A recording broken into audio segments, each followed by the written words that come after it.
We are back live. Hello, everyone.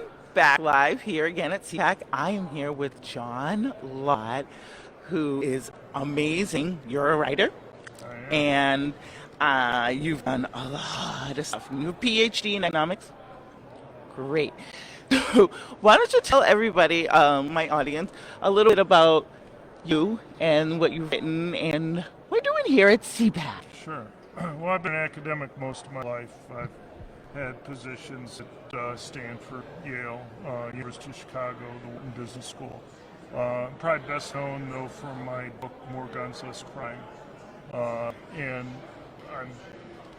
most recently, I was in the Department of Justice for a while in the Trump administration, and now I'm back being president of something called the Crime Prevention Research Center, which is a group of academics.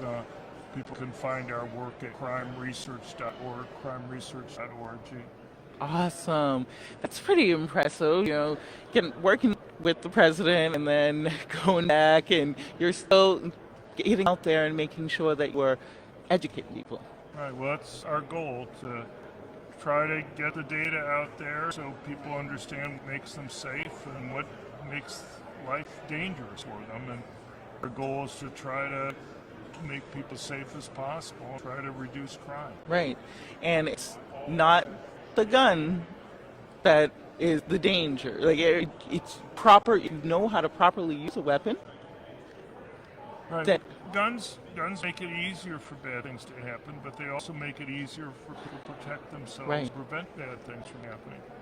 And my research convinces me of anything, it's that the most vulnerable people in our society are the ones who benefit those from owning guns.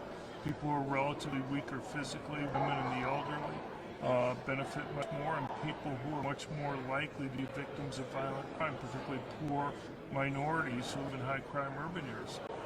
Police are extremely important, but police virtually always arrive on the crime scene after the crimes occurred. The police understand that themselves. And the question is, what should people do when they're having to confront a criminal by themselves? So in the case of women and the elderly, you're almost always talking about relatively young male criminals doing the crime.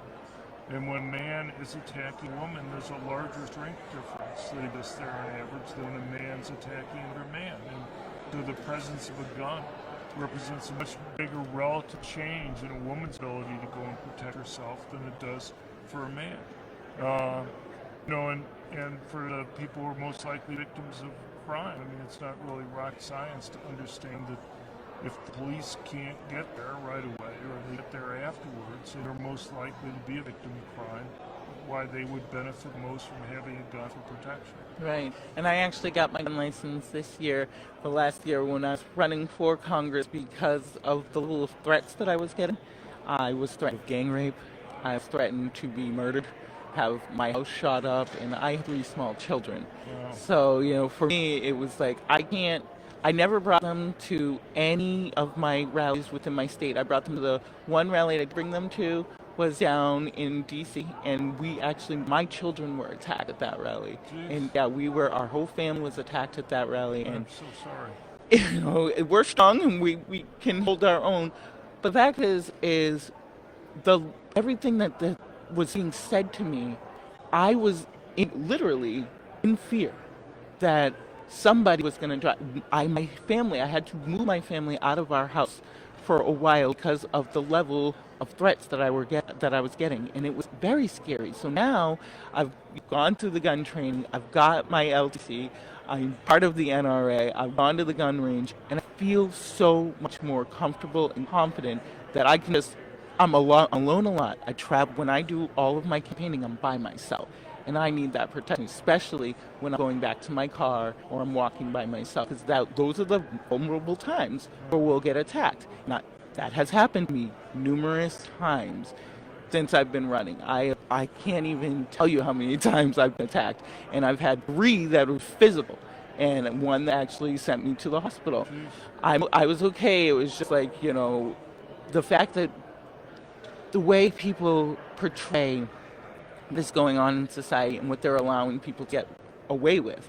And it's those levels of violence that make us, want to protect ourselves, get a weapon, have our Second Amendment rights because they wash it under the rug. They don't tell anybody the level of violence that is actually happening every single day to the conservatives now. I mean, we had what's her Ayanna Pressley going out there and saying keep the unrest in the streets. Got Maxine Waters going on there telling people to attack them, go on in their faces, and that happened. So for women, and I've had so many older women, younger women, really want to get that gun license, but in certain states, Massachusetts, depending on where you live, It's either impossible yes. or it can be easier, but it varies tremendously across Massachusetts. Just mention one thing, the Crime Prevention Research Center, we put out a report every year on the number of concealed handgun permits. And over the last 8 years, the one group that's seen the biggest increase in concealed carry permits percent-wise is black women. Really? Yeah. Wow, I know that. But it's good. Yeah. You got to protect yourself. But we've also, it's about teaching too.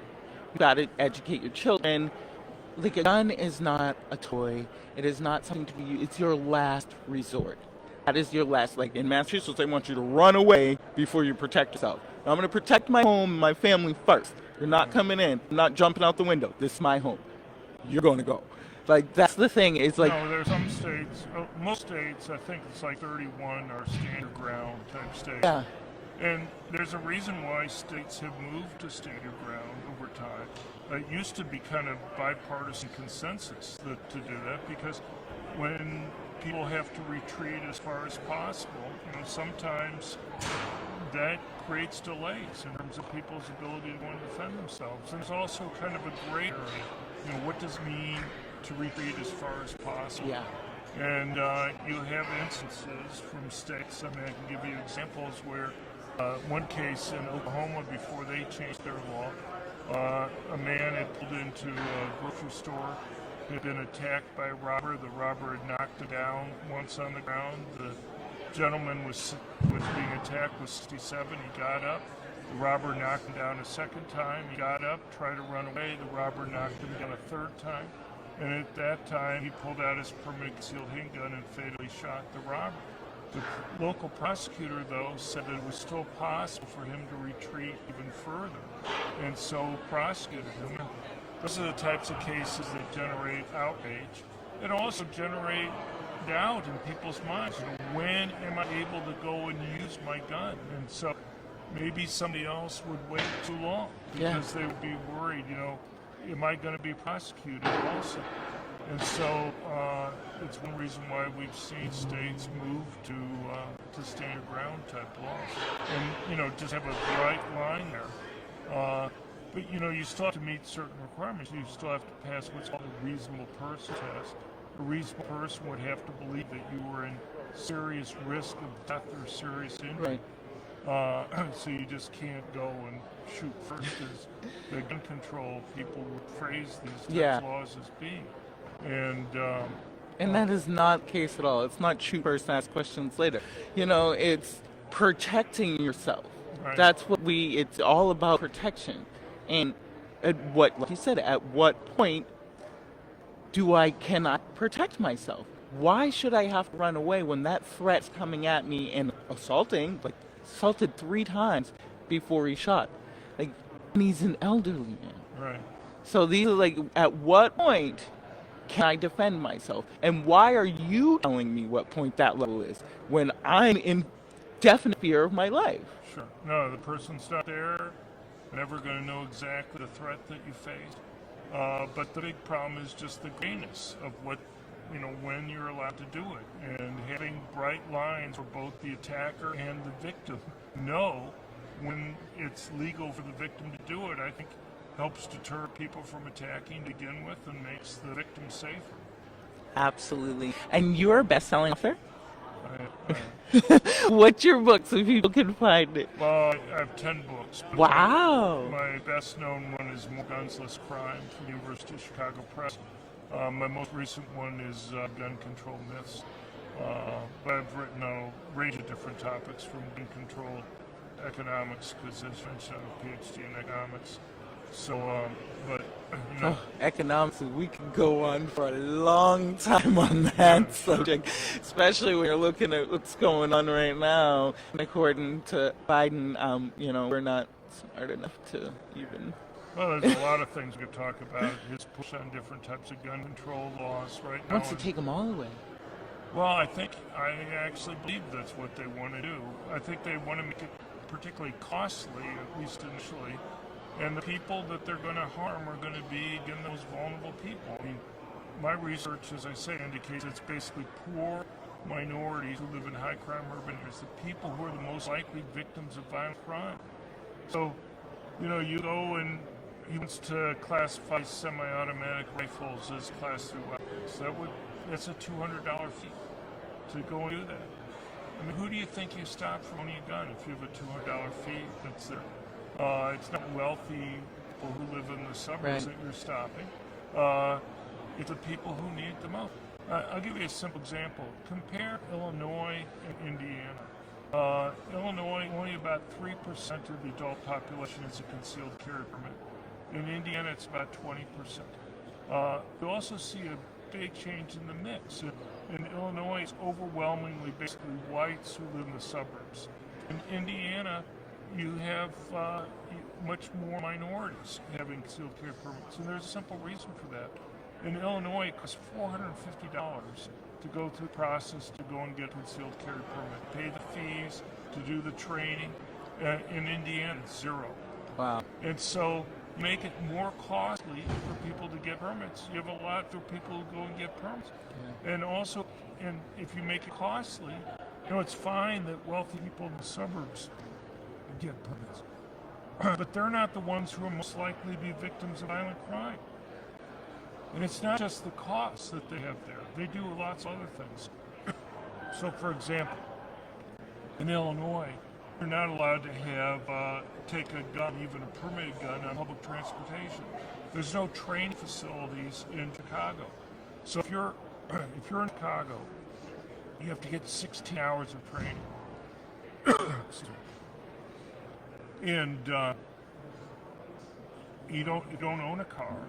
That means you have to borrow somebody's car, at least on a couple or 3 days, to be able to go and travel way outside the city in order to get training.